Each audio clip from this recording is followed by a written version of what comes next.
বগুড়া ৬ ও শেরপুর ৩ আসনের উপনির্বাচনে ভোট গ্রহণ চলছে। সুষ্ঠু নির্বাচন আয়োজনে কঠোর আইন শৃঙ্খলা বাহিনী।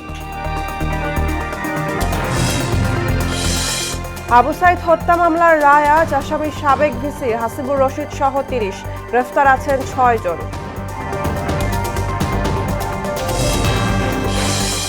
রাত যত গভীর হয় রাজধানী কারওয়ান বাজারে ততই বাড়ে শ্রমিকের ব্যস্ততা। পণ্য হাত বদলের কর্মযজ্ঞ চলে রাতভর। এবং যুদ্ধবিরতির মধ্যেই রক্তাক্ত লেবানন, ইসরায়েলি হত্যাযজ্ঞে নিহত শতাধিক। হামলা চললে আলোচনায় না বসার হুমকি ইরানের।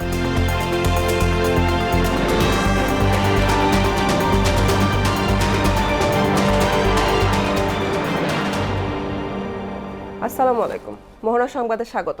এতক্ষণ শুনছিলেন শিরোনাম, পুরো সংবাদের সঙ্গে আছি আমি বুশরাত জাহানিমা। ত্রয়োদশ জাতীয় সংসদ নির্বাচন অনুষ্ঠিত না হওয়া বগুড়া ৬ ও শেরপুর ৩ দুটি সংসদীয় আসনে ভোট গ্রহণ চলছে। সকাল ৭:৩০ থেকে বিকেল ৪:৩০ পর্যন্ত ভোট গ্রহণ চলবে। বগুড়া ৬ আসনে ৩ জন প্রার্থী প্রতিদ্বন্দ্বিতা করছেন। এখানে ভোটকেন্দ্র ১৫০টি এবং ভোটার ৪,৫০,৩০৯ জন। অন্যদিকে শেরপুর ৩ এ আসনেও ৩ জন প্রার্থী প্রতিদ্বন্দ্বিতা করছেন। এ আসনে ভোটকেন্দ্র ১২৮টি ও মোট ভোটার রয়েছেন ৪,০৯,৮০৬ জন। নিরাপত্তা নিশ্চিতে ভোটকেন্দ্রগুলোতে সেনাবাহিনী, বিজিবি, র্যাব, পুলিশ এবং আনসার সদস্য মোতায়েন রয়েছে। বগুড়া ৬ উপনির্বাচনে ভোটের খবর জানাতে যুক্ত হচ্ছেন সহকর্মী রাসেল কবির। রাসেল, এই উপনির্বাচনে ভোটার উপস্থিতি কেমন দেখছেন এবং আইন শৃঙ্খলা বাহিনীর তথ্য সম্পর্কে জানাবেন।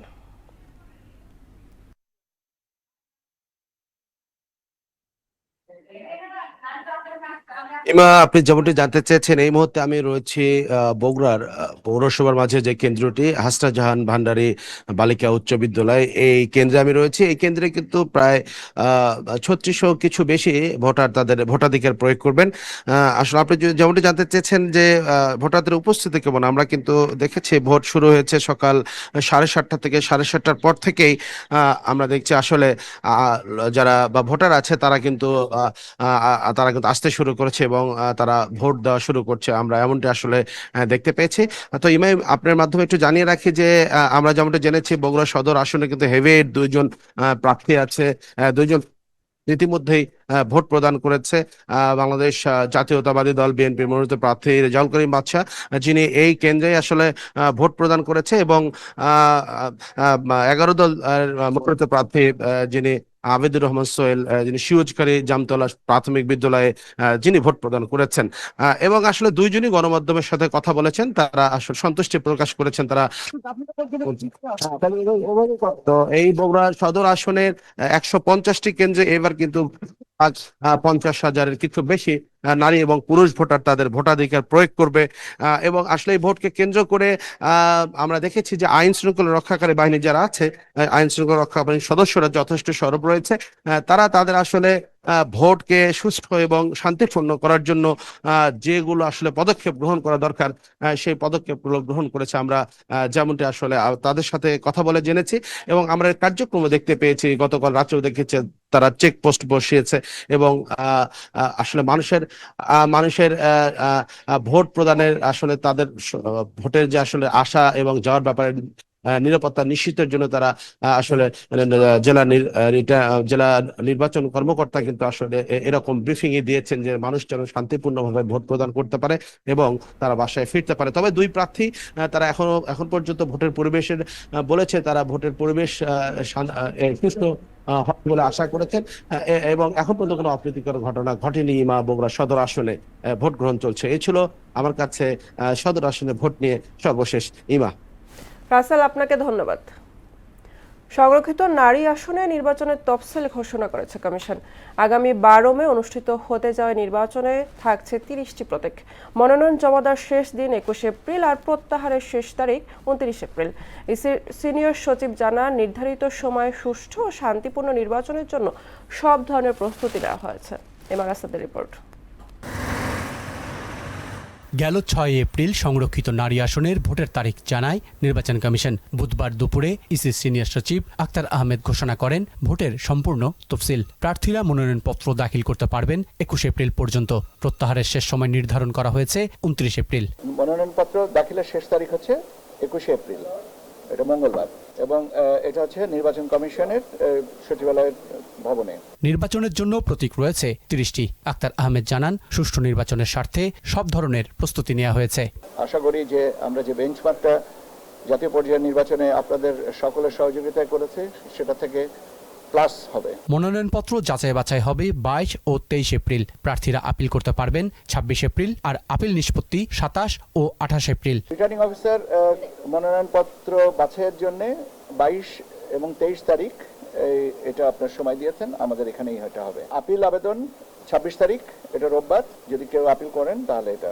আপিল নিষ্পত্তি 27-28 এপ্রিল। নির্বাচনে বিএনপি জোট 36টি ও জামায়াত জোট 13টি আসনে প্রার্থী দিতে পারবে। সংরক্ষিত মহিলা আসনের বন্টনটা হচ্ছে বিএনপি এবং তার জোটের ভিতরে 3 দল আছেন, গণ অধিকার পরিষদ, গণসংহতি আন্দোলন এবং বাংলাদেশ জাতীয় পার্টি বিজেপি।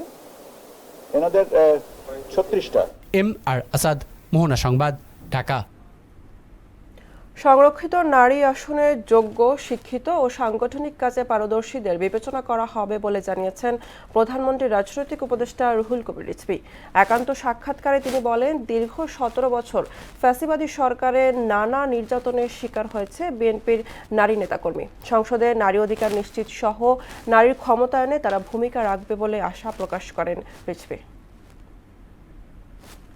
শিক্ষার একটা উচ্চতা থাকতে হবে, এটাও বিবেচিত হবে, এবং তার সাংগঠনিক দক্ষতা, যেহেতু সে মেম্বার অফ দি পার্লামেন্ট হচ্ছে, একটা সাংগঠনিক কর্মকাণ্ড করতে করতে, তো তার আচার আচরণ সব কিছু মিলিয়ে তার যে একটা রুচিশীল সাংগঠনিক দক্ষতা রয়েছে, সেগুলো আমার মনে হয় যে সেখানে সে এবারে সেক্ষেত্রে বিবেচিত হবে।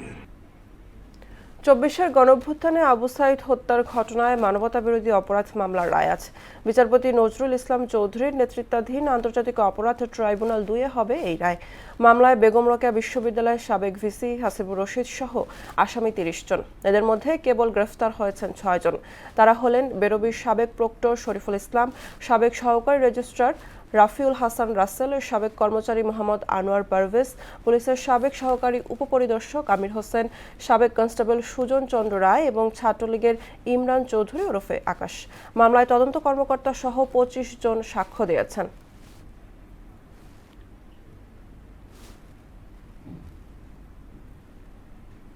ইরান যুদ্ধের 2 সপ্তাহ বিরতির পরও দেশের বিভিন্ন জেলায় ফিলিং স্টেশনগুলোতে ঘন্টার পর ঘন্টা দাঁড়িয়ে থেকেও তেল না নিয়ে ফিরে যাচ্ছেন গ্রাহকরা।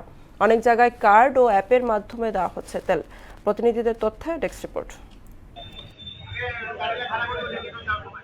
ইরান যুদ্ধের প্রভাবে গেল 1 মাস ধরে বাংলাদেশে চলছে জ্বালানি তেলের সংকট, যা 2 সপ্তাহ যুদ্ধবিরতির পরেও তীব্র আকার ধারণ করেছে। দিনাজপুরের বিরলে ফিলিং স্টেশনে দেখা দিয়েছে জ্বালানি তেলের সংকট। তেলের অপেক্ষায় পাম্প চত্বরে ভিড় করছেন শত শত মোটরসাইকেল চালকরা। দীর্ঘ সময় লাইনে দাঁড়িয়ে থেকেও তেল না পেয়ে চরম ভোগান্তিতে পড়েছেন ক্রেতারা। কষ্ট করে তেলটা পাইছি, কষ্ট এর মতন আর কষ্ট নাই। অনেক গাড়ি মজুত করতেছে তেল। ময়মনসিংহে জ্বালানি তেল সংগ্রহে দীর্ঘ লাইন, ঘন্টার পর ঘন্টা অপেক্ষা করে তেল নিচ্ছেন মোটরসাইকেল, কার ড্রাইভার ও মালিকরা। যে পরিমাণ গাড়ি, আসলে তাদেরও হিমশিম খাওয়ার ব্যাপার। এদিকে ব্রাহ্মণবাড়িয়ায় ভ্রাম্যমাণ আদালতের অভিযানে অবৈধভাবে মজুত করা 10,100 লিটার জ্বালানি তেল জব্দ করেছে জেলা প্রশাসন। সিরাজগঞ্জে ফুয়েল কার্ড নীতিতে তেল বিক্রি করায় গ্রাহকদের মধ্যে স্বস্তি ফিরেছে। তবে মাঝে মাঝে পাম্পে তেল সংকট থাকায় গ্রাহকদের ভোগান্তিতে পড়তে হচ্ছে।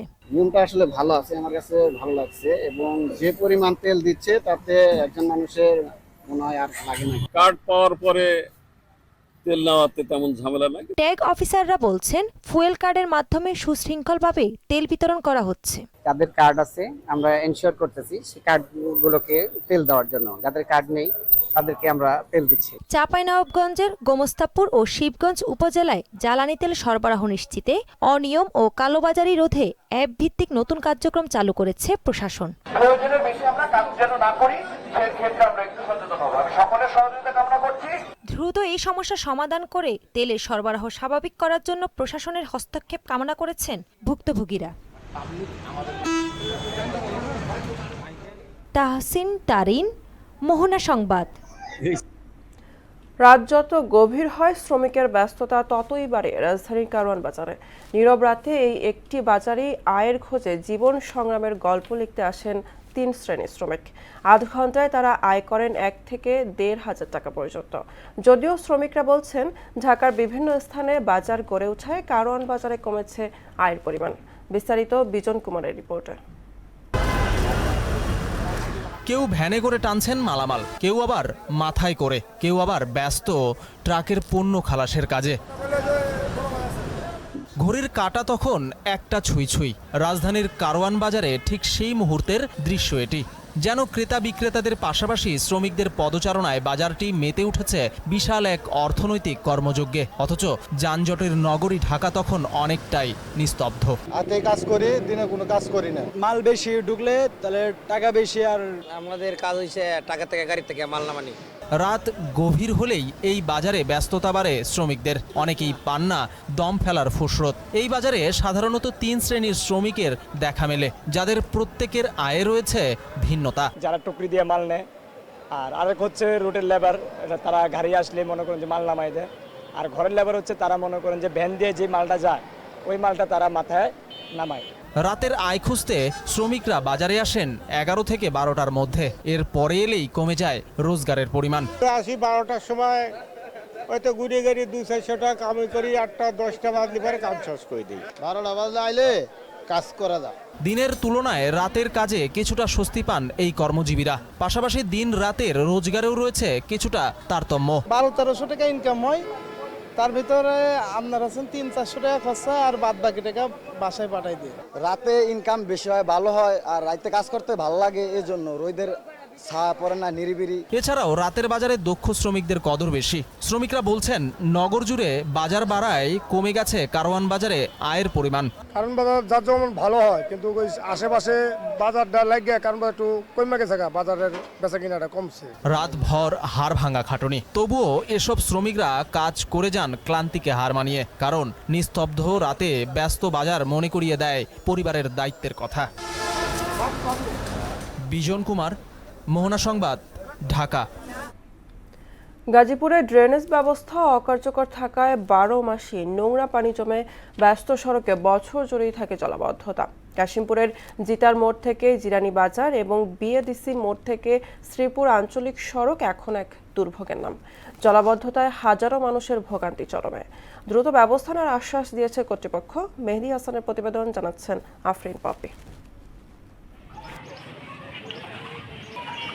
গাজীপুর মহানগর কাশিমপুর থানাধীন জিতার মোড় থেকে জিরানী বাজার এবং বিএডিসি মোড় থেকে শ্রীপুরে রাস্তার ড্রেনেজ ব্যবস্থার উন্নতি হয়নি 3 বছরেও, যার কারণে 12 মাসই জলাবদ্ধতা থাকে এই দুটি আঞ্চলিক সড়কে। গার্মেন্টস কর্মী, স্কুল কলেজের ছাত্রছাত্রী এবং সাধারণ মানুষের জন্য এখন যেন এই রাস্তা দুটি গলার কাটা হয়ে দাঁড়িয়েছে। নর্দমার নোংরা পানি এবং বিভিন্ন কলকারখানার বর্জ্যে বাড়ছে চর্মরোগ। নোংরা পানির কারণে মুসল্লিরা মসজিদেও যেতে পারছেন না। এই রাস্তা আপনার 12 মাসই পানি থাকে, ওদের নামাজ চলতে পুরো কষ্ট হয়। শত শত মুসল্লি নামাজ পড়তে আসে, তাদের অনেক সমস্যা হয়। নামাজ পড়তে পারে, কাপড় নষ্ট হয়ে যায়, এবং অনেক লোক এখানে অ্যাক্সিডেন্ট করে হাত পা ভাঙছে। এই রাস্তায় কত যাত্রী মনে গাড়িতে পড়ে জায়গা ভাঙ্গা জায়গা। রাস্তা দিয়ে হাঁটা যায় না, হাঁটতে গেলে দেখা গেছে যে পা চুলকায়, যে পায়ে ঘা ধরে গেছে। এই জায়গায় প্রতিনিয়ত আপনার লোক পড়ে যেতেছে, পড়ে যায়, ব্যথা পাইতেছে। আসতে পারতেছে না দোকানে, এই কারণে বেচাকিনি ডাউন, ব্যবসা বাণিজ্য ডাউন, আর এটা একটা ইন্ডাস্ট্রি এলাকা। জলাবদ্ধতা নিরসনে দ্রুত ব্যবস্থা নেওয়ার আশ্বাস দিলেন গাজীপুর সিটি কর্পোরেশনের প্রশাসক। দ্রুত এটা আরসিসি করে এটাকে মানে রাস্তা হিসাবে রূপান্তরিত করে, যাতে আর ওখানে জলাবদ্ধতা না হয়। আমরা ইতিমধ্যে নির্দেশ দিয়েছি, আশা করি যে এপ্রিলের মধ্যে হয়তোবা এই ড্রেনগুলো সচল হবে। কাশিমপুরের দুটি আঞ্চলিক সড়কের ড্রেন পরিষ্কার করে লাখো মানুষের দুর্ভোগ লাঘব করবে নবনিযুক্ত প্রশাসক, এমনটাই প্রত্যাশা এলাকাবাসীর। আফরিন পপি, মোহনা সংবাদ। চলতি মাসের প্রথম 7 দিনেই দেশে রেমিটেন্স এসেছে 82 কোটি 30 লাখ মার্কিন ডলার। এই হিসাবে প্রতিদিন গড়ে দেশে এসেছে 11 কোটি 76 লাখ ডলার রেমিটেন্স। বুধবার এ তথ্য জানিয়েছেন বাংলাদেশ ব্যাংকের মুখপাত্র আরিফ হোসেন খান। তিনি বলেন, চলতি এপ্রিল মাসের প্রথম 7 দিনে দেশে রেমিটেন্স এসেছে 82 কোটি 30 লাখ ডলার, আর গেল বছরের একই সময়ে এসেছিল 63 কোটি 60 লাখ ডলার। অর্থাৎ বছর ব্যবধানে রেমিটেন্স প্রবাহ বেড়েছে। চলতি অর্থবছরে জুলাই থেকে 7 এপ্রিল পর্যন্ত দেশে এসেছে 2703 কোটি 20 লাখ ডলার রেমিটেন্স। বছর ব্যবধানে যা বেড়েছে 20.60%। এর আগে গত মার্চে দেশে এসেছে 375 কোটি 50 লাখ 50 হাজার মার্কিন ডলার রেমিটেন্স, যা দেশের ইতিহাসে যে কোনো এক মাসের সর্বোচ্চ। এবার আন্তর্জাতিক প্রসঙ্গ। যুক্তরাষ্ট্র ও ইরানের মধ্যে 2 সপ্তাহের যুদ্ধবিরতির চুক্তি ঘোষণার পরই লেবাননে শুরু হয়েছে ভয়াবহ ইসরায়েলি হামলা। এ হামলায় একদিনে অন্তত 254 জন নিহত হয়েছে, যা চলমান সংঘাতের সবচেয়ে ভয়াবহ দিন হিসাবে বিবেচিত হচ্ছে। রাজধানী বৈরুত সহ লেবাননের বিভিন্ন অঞ্চলে ব্যাপক বিমান হামলা চালিয়েছে ইসরায়েল। দেশটির দাবি, মাত্র 10 মিনিটেরও কম সময়ে প্রায় 100টি স্থানে আঘাত হানা হয়েছে।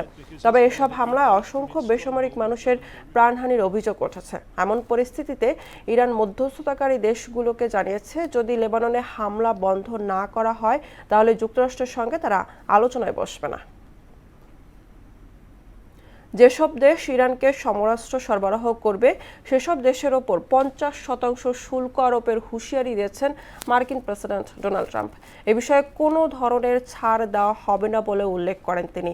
ইরানের সঙ্গে 2 সপ্তাহের যুদ্ধবিরতিতে সম্মত হওয়ার পর সামাজিক যোগাযোগ মাধ্যমে দেওয়া এক পোস্টে ঘোষণা দেন তিনি বলেন, কোনো দেশ ইরানকে সমরাস্ত্র সরবরাহ করলে তাদের ওপর অবিলম্বে 50% শুল্ক আরোপ করা হবে। কোনো ব্যতিক্রম বা ছাড় থাকবে না। তবে কোন আইনের মাধ্যমে এই সিদ্ধান্ত প্রয়োগ করবেন তা স্পষ্ট করেননি ট্রাম্প। 24-এর গণঅভ্যুত্থানে আবু সাঈদ হত্যার ঘটনায় মানবতাবিরোধী অপরাধ মামলার রায় আজ বিচারপতি নজরুল ইসলাম চৌধুরীর নেতৃত্বাধীন আন্তর্জাতিক অপরাধ ট্রাইব্যুনাল 2-এ হবে এই রায়। মামলায় বেগম রোকেয়া বিশ্ববিদ্যালয়ের সাবেক ভিসি হাসিবুর রশিদ সহ আসামি 30 জন। এদের মধ্যে কেবল গ্রেফতার রয়েছেন 6 জন। দর্শক, এ নিয়ে আরও জানাতে ট্রাইব্যুনাল থেকে যুক্ত হচ্ছেন সহকর্মী মুদাসসির আলী। মুদাসসির, আবু সাঈদ হত্যা মামলার রায় ঘিরে আপনার কাছে এ সময় কি তথ্য আছে জানাবেন?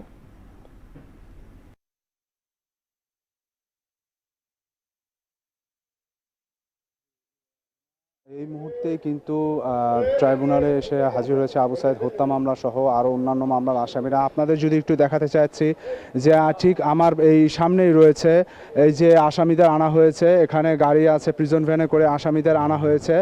আজকে কিন্তু আবু সাঈদ হত্যা মামলার রায় সহ আরও যে কয়টা মামলার রায় হয়েছে তাদের সেসব আসামিদের কিন্তু আনা হয়েছে।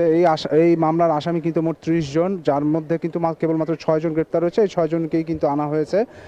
বিষয়টি হচ্ছে যে এই আবু সাঈদ আজকে হত্যা মামলার রায়ের মধ্যে দিয়েই কিন্তু এই বিএনপি সরকারের আমলে এই প্রথম আন্তর্জাতিক অপরাধ ট্রাইব্যুনাল কোনো মামলার রায় হবে। এর আগেও যদি একটি মামলার রায় হওয়ার কথা ছিল রংপুরা কার্নিশে হত্যা, তবে সেটি কিন্তু হয়নি। তবে আজকের যে আবু সাঈদ হত্যা মামলার রায় সেটি কিন্তু হবে এবং পরিষ্কারভাবে সুস্পষ্টভাবে কিন্তু চিফ প্রসিকিউটর জানিয়ে দিয়েছেন যে তারা প্রমাণে সক্ষম হবে।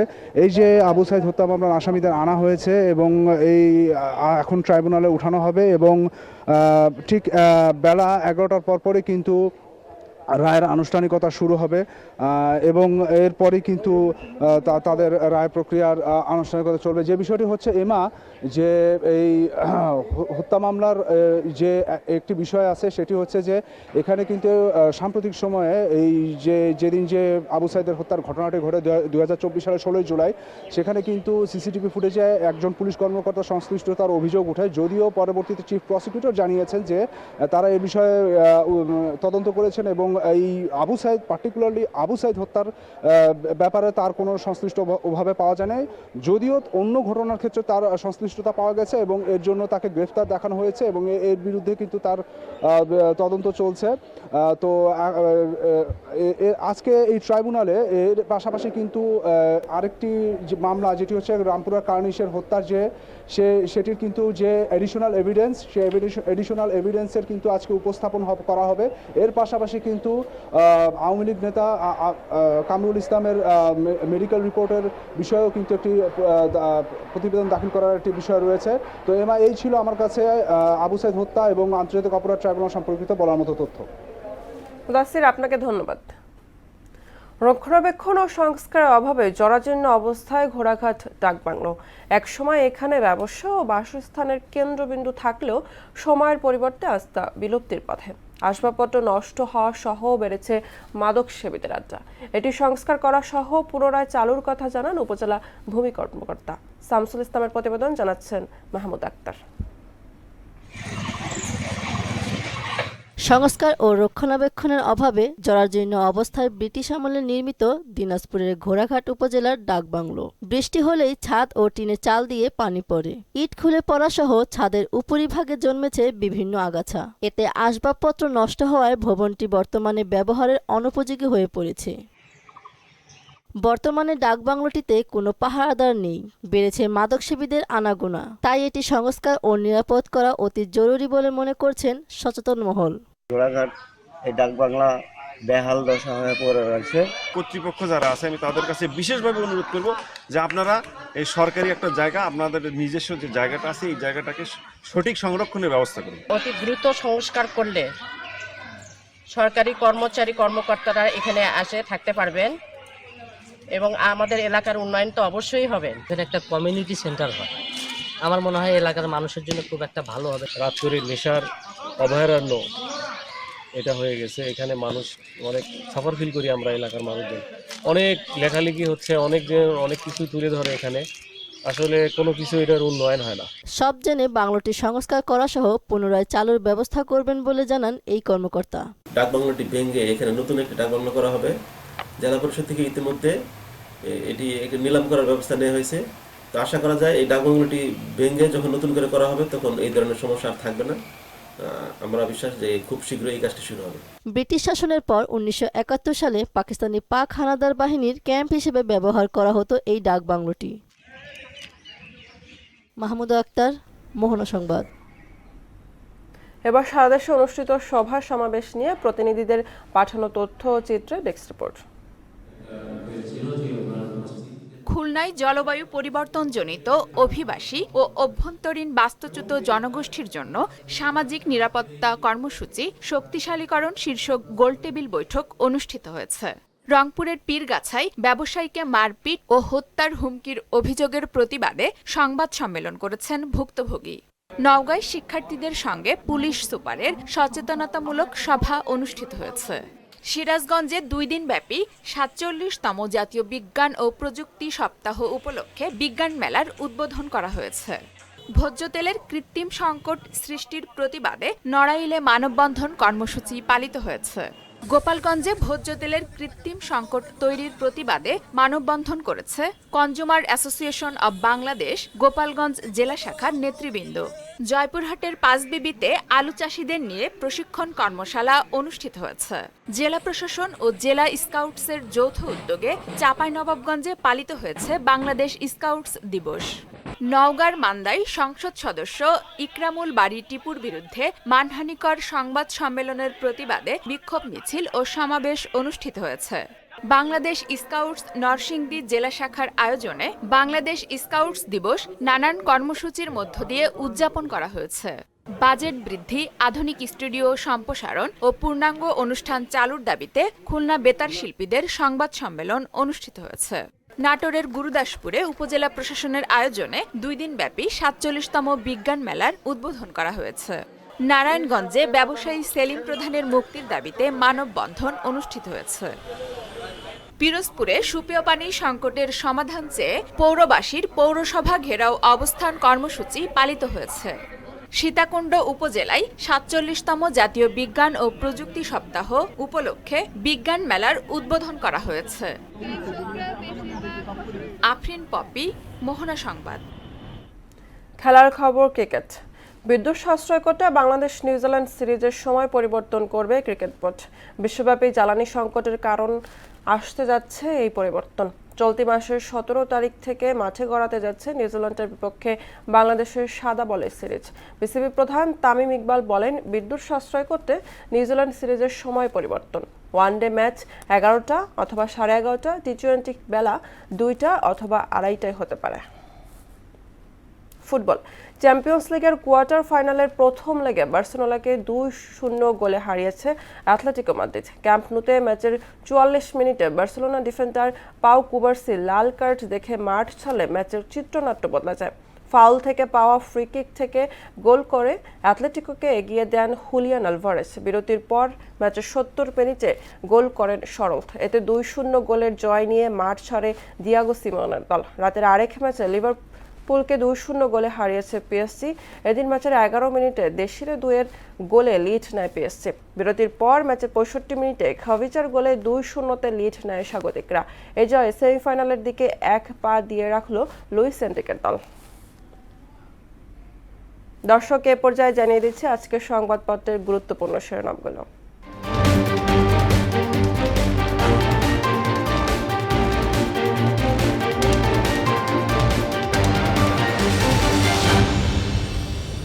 প্রথম আলো শিরোনাম করেছে, যুদ্ধবিরতি ঘোষণার পরও অনিশ্চয়তা।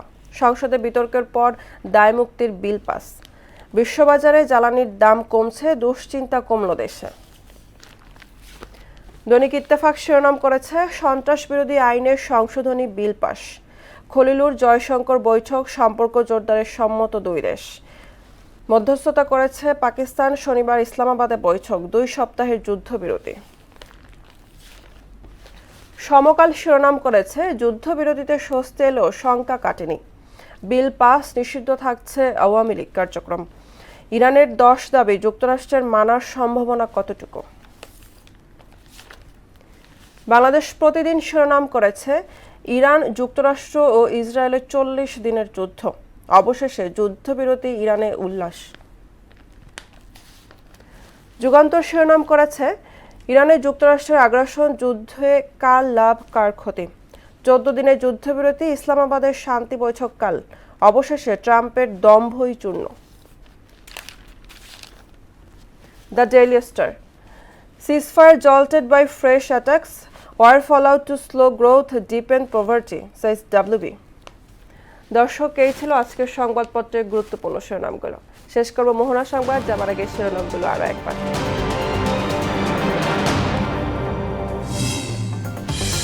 বগুড়া 6 ও শেরপুর 3 আসনের উপনির্বাচনে ভোট গ্রহণ চলছে। সুষ্ঠু নির্বাচন আয়োজনে কঠোর আইন শৃঙ্খলা বাহিনী।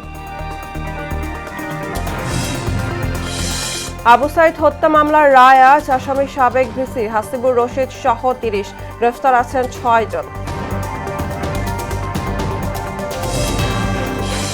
রাত যত গভীর হয় রাজধানীর কারওয়ান বাজারে ততই বাড়ে শ্রমিকের ব্যস্ততা। পণ্য হাত বদলের কর্মযজ্ঞ চলে রাতভর। এবং যুদ্ধবিরতির মধ্যেই রক্তাক্ত লেবানন, ইসরায়েলি হত্যাযজ্ঞে নিহত শতাধিক। হামলা চলাচলে আলোচনায় না বসার হুমকি ইরানের। এই ছিল মোহনা সংবাদে। পরবর্তী সংবাদ দুপুর 1টায়। এর আগে বেলা 11টায় দেখবেন সংবাদ এক নজরে। মোহনার সবশেষ খবর জানতে ভিজিট করুন www.mohana.tv। সংবাদ দেখতে পারেন ফেসবুক, ইউটিউবে। এতক্ষণ সঙ্গে থাকার জন্য ধন্যবাদ।